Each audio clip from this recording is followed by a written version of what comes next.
France 24, LCP, Public Sénat, présente.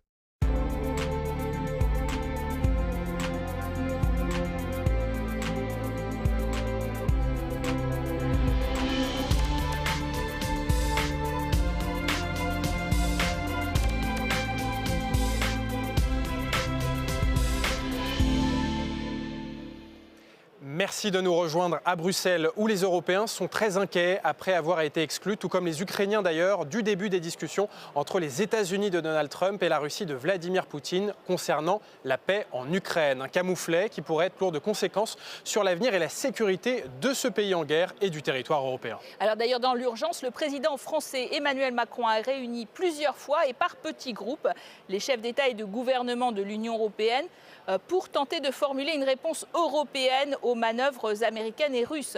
Mais les 27 sont divisés sur les garanties de sécurité à apporter à l'Ukraine et notamment l'envoi de troupes européennes de maintien de la paix sur le sol ukrainien, désirées par les Français et les Britanniques, mais pas par les autres.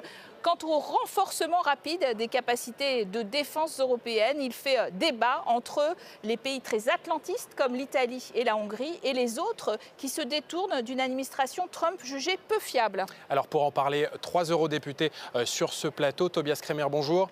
Vous êtes eurodéputé allemand, membre du groupe des sociodémocrates ici au Parlement européen. Marc Botenga, bonjour. Bonjour. Vous êtes belge et membre du groupe La Gauche au Parlement. Et puis nous accueillons sur ce plateau Christophe Grudler, bonjour. Bonjour. Eurodéputé français et membre du groupe Renew Europe. Alors, Monsieur Grudler, est-ce que les États-Unis sont en train de négocier la fin de cette guerre sans l'Ukraine, sans nous? Et est-ce qu'ils vont réussir à le faire jusqu'au bout? Alors oui, ils essayent, mais non, ils n'y arriveront pas. Ce n'est pas possible de trouver une solution définitive en écartant les principaux acteurs, en oubliant les fautes d'origine. C'est quand même un pays qui a été agressé et oppressé par un voisin, au mépris du droit international, et venir aujourd'hui oppresser l'oppressé, c'est clairement pas un bon signal que les États-Unis peuvent envoyer au monde. Eux qui sont le symbole de la liberté qui éclaire le monde dans le port de New York, c'est pas vraiment le sentiment qu'on a aujourd'hui, c'est plutôt le sentiment d'une oppression et d'une mise à l'écart, une sorte de loi du plus fort qui n'est pas saine pour arriver à une solution équilibrée en Ukraine. Tobias Kremer, avant de vous donner la parole, on va écouter ce qu'a dit Olaf Scholz le 17 février après sa réunion à l'Elysée avec Emmanuel Macron et d'autres leaders européens. Il est désormais très clair que nous devons continuer à soutenir l'Ukraine et qu'elle peut compter sur nous. Nous nous réjouissons que des pourparlers aient lieu pour obtenir la paix, mais cela ne signifie pas qu'il peut y avoir une paix dictée et que l'Ukraine doit accepter ce qui lui est présenté. Pas de diktat pour l'Ukraine. Pourtant, il y a un risque que les Américains et les Russes demandent une capitulation des Ukrainiens. Pourquoi, Tobias Kremer, l'Allemagne n'ose pas parler peut-être plus fermement à l'allié américain qui est en train de nous lâcher? Mais en fait, l'Allemagne a parlé très clairement. Je viens de retourner de la conférence de sécurité à Munich. C'était Boris Pistorius qui était très très clair dans la réponse contre J.D. Vance, contre le vice-président américain, quand il a dit que ce n'est pas le rôle des Américains de s'ingérer dans la démocratie européenne. Et puis c'était Olaf Scholz, le chancelier, qui était très clair, qui a dit qu'il faut soutenir l'Ukraine et qui a fait quand même des propositions très claires, par exemple sur les réformes des critères de Maastricht et l'exclusion du financement pour la défense. Ça, c'est très très clair, c'est très concret et l'Allemagne est là, a pris position très très claire. Alors, Marc Botenga, votre famille politique, la gauche, était sur des positions plus pacifistes sur la question de la guerre en Ukraine, on le rappelle. Mais pour autant, est-ce que vous vous réjouissez que Donald Trump ait amorcé des discussions de paix en direct avec Vladimir Poutine, sans les Européens et aux conditions, semble-t-il, de la Russie? Non, moi ce que je regrette d'abord, c'est que l'Union européenne s'est mise elle-même hors jeu. Ça fait 3 ans presque des guerres et 3 ans que notre groupe propose ici que l'Union européenne prenne une initiative diplomatique ambitieuse. Et à chaque fois, on nous a dit non, ce n'est pas possible. Quand les Ukrainiens gagnaient du territoire, on disait non, mais on va dégager les Russes militairement, on va gagner cette guerre militairement. Quand ensuite les Russes commençaient à avancer, on disait non, on ne peut pas négocier maintenant parce qu'il faut négocier d'une position de force. En gros, on ne pouvait jamais négocier. L'Union européenne n'a pas pris une seule initiative diplomatique. Des sanctions, on a fait contre la Russie. On a envoyé des armes, du soutien financier à l'Ukraine. Mais le pilier diplomatique... Ça, c'est de la diplomatie quand même, déjà. Non, ce n'est pas la diplomatie, ça c'est le soutien à l'Ukraine ou des sanctions contre la Russie. Ce n'est pas la diplomatie. La diplomatie, ça serait des pourparlers, de dire est-ce qu'on organise une conférence pour la paix. L'Union africaine a essayé. Et l'Union européenne a été absente. Mais c'est la Russie qui était contre, et non? aujourd'hui, mais non, c'était certainement tout le monde a voulu négocier. Je veux dire, les Américains, enfin Trump le dit depuis très longtemps, Poutine le disait, mais bon, évidemment avec des conditions, puis Zelensky le disait, oui, non, etc.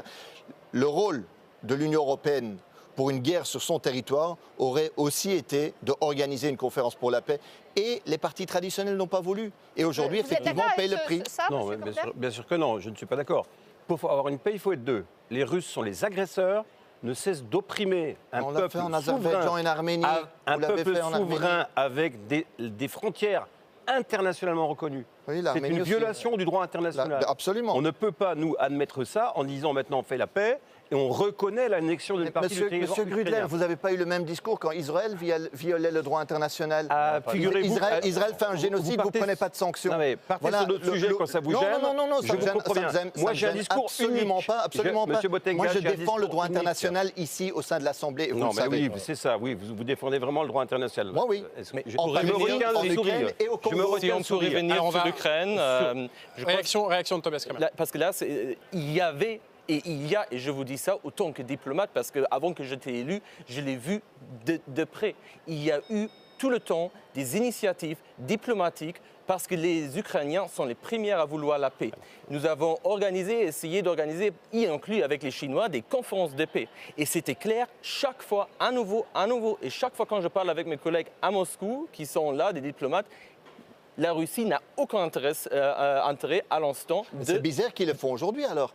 Pourquoi est-ce que quand les Américains le font, pourquoi est-ce que quand les Américains le font, c'est possible, mais les Européens apparemment on est impuissants? Parce que les Américains sont en train de sacrifier la sécurité de l'Ukraine et la sécurité de nous tous. Et nous, on les a suivis.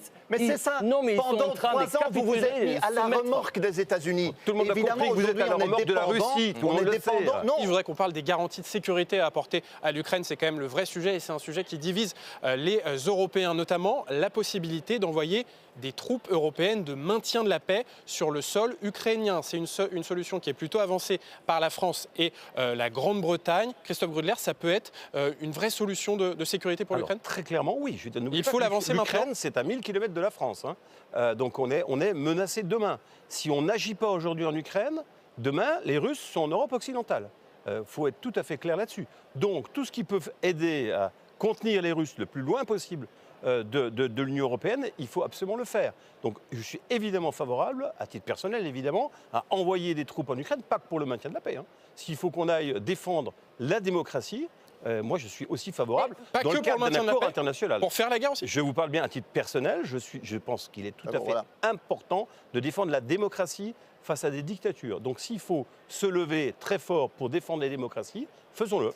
Alors l'Allemagne, en revanche, est beaucoup plus réticente, au moins même sur la notion d'aller poster une force de maintien de la paix européenne, donc sur une zone qui serait une zone de frontière, avec effectivement ce qu'on appelle les garanties de paix qu'on donnerait, alors que ce sont les Américains en vrai qui négocient la paix, mais nous on donnerait les garanties de paix. Pourquoi cette réticence allemande de la Bundeswehr, donc des troupes allemandes en Ukraine, c'est inenvisageable? Non, mais là encore, c'est la question un peu de la diplomatie. On a vu que ce qui a fait Trump.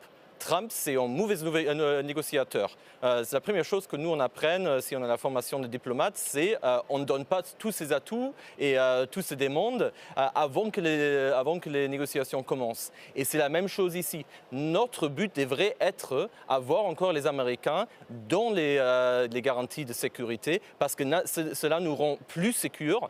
Donc c'est dans notre intérêt de les avoir. Trump ne veut pas de soldats américains sur le sol ukrainien. Pour l'instant, Trump dit non.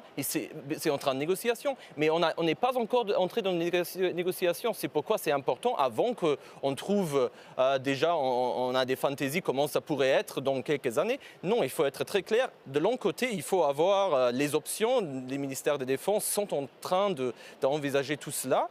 Mais c'est derrière les portes. Et après, c'est les politiques qui devraient négocier. Et c'est quand même un atout qu'on pourrait amener à la table et mériter notre place à la table sur les négociations de la sécurité de l'Ukraine en Europe. Marc Botenga, du côté de la Belgique, le gouvernement belge n'est pas hostile à cette solution de troupes européennes de maintien de la paix. Il y a la diplomatie, certes, mais il y a aussi le rapport de force. Est-ce que ces troupes envoyées, ça pourrait être une garantie de sécurité pour les Ukrainiens? Mais il faut d'abord qu'il y ait des négociations, qu'il y ait un cessez-le-feu, qu'il y ait un arrêt, etc. Ça, c'est la première chose. Ensuite, il faut voir comment faire respecter ce cessez-le-feu par qui. Ça peut se faire sous l'égide éventuellement même des Nations Unies. J'ai vu dans la presse qu'il y avait des pistes des soldats indiens ou chinois qui iraient sur place. La seule chose qui est importante, c'est qu'on arrive à la paix. Et là, c'est le contraire de ce que vous proposez, qui est déclarer la guerre à la Russie dans un moment où il y a des négociations. Parce qu'envoyer des soldats européens, je ne sais pas si vous voulez... Mais la guerre, elle continue. Là, on ne déclare pas la guerre, elle est en cours, la guerre. Pour l'instant, il y a des négociations, parce que M. Kremer dit que les négociations n'ont pas commencé. Elles ont commencé, et malheureusement, sans les Européens. En Arabie Saoudite, vous avez vu les Russes et les Américains face à face, tandis que les Européens sont exclus. Donc pour nous, effectivement, elles n'ont pas commencé. Mais malheureusement, pour le reste du monde, oui. Et donc la question, c'est comment est-ce que nous, on peut mériter notre place ? Et ça, c'est pas en disant on va déclarer la guerre. Est-ce que vous allez envoyer vos enfants, vous, faire la guerre en Ukraine? C'est que la guerre sera demain à notre porte. À notre porte.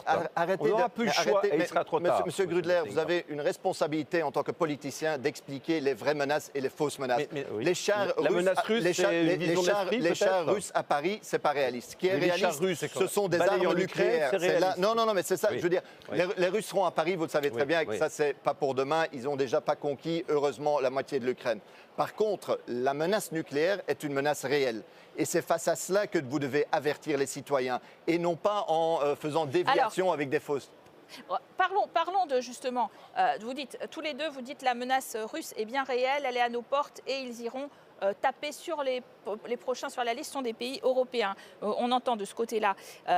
Possible retrait de l'aide américaine à l'Ukraine qui repose la question de notre défense. Qu'est-ce qu'on fait pour notre défense? On augmente nos dépenses militaires, d'accord. Mais est-ce que on n'est pas justement en train de continuer notre dépendance à l'Amérique en achetant des armes américaines à tour de bras et en promettant de le faire d'ailleurs via la Commission européenne? Monsieur Kremer et Monsieur Grudler. Mais déjà, juste pour ajouter une chose, je veux revenir le jour avant l'attaque russe contre l'Ukraine.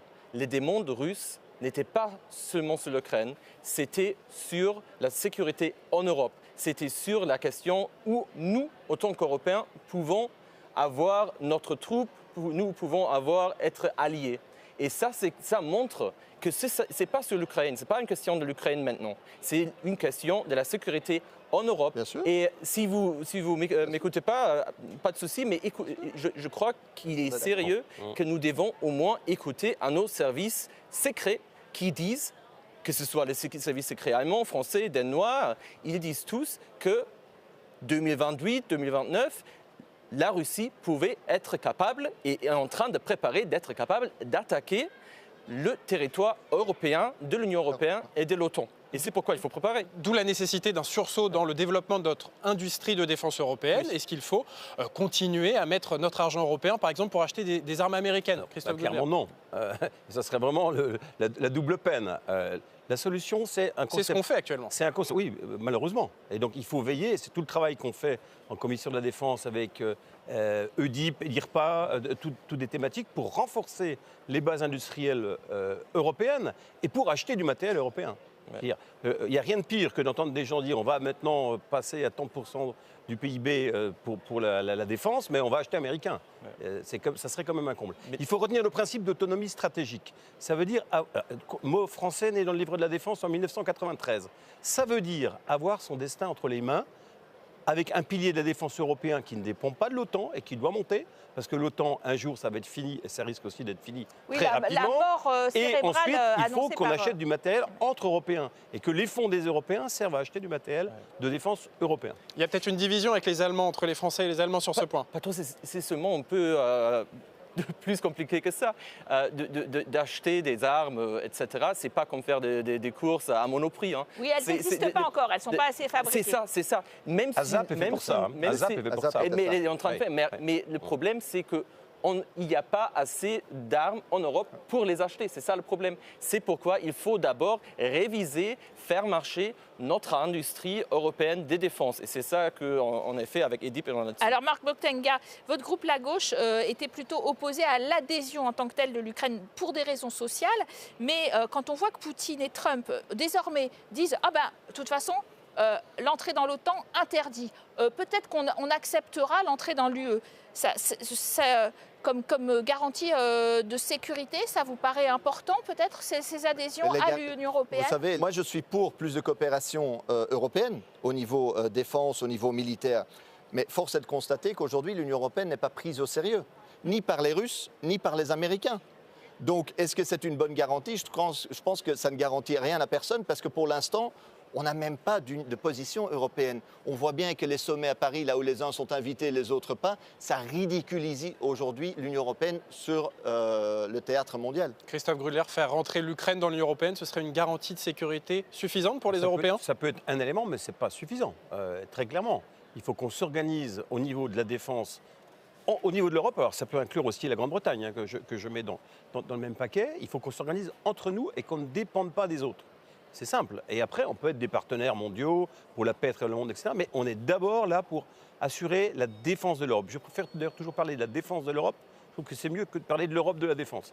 Ça veut dire protéger nos concitoyens, nos valeurs européennes menacées en fait, par des autocraties.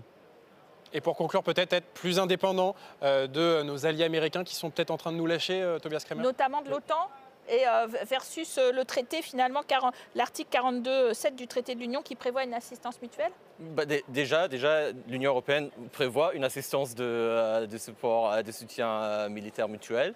Mais je crois quand même que l'Union européenne ne devrait pas devenir l'OTAN 2.0. L'OTAN a une fonction très claire qui est vraiment aussi au niveau militaire, coordination, commande, etc., etc. Et je crois qu'on a besoin de l'OTAN. Il faut amplifier le pilier européen de l'OTAN et devenir moins dépendant aussi des Américains en Europe. Mais je crois quand même que l'alliance transatlantique reste importante. Notre sécurité dépend de la dissuasion nucléaire. Et la dissuasion nucléaire, c'est pas si facile. C'est pas si facile que la bombe nucléaire française ou britannique peut remplacer l'arme nucléaire américaine. Il faut avoir toute la gamme entre tactique, stratégique, etc. Merci. Ça sera d'ailleurs l'objet d'un autre débat peut-être. Merci à vous d'avoir participé à celui-ci. Et très bonne suite des programmes sur nos antennes.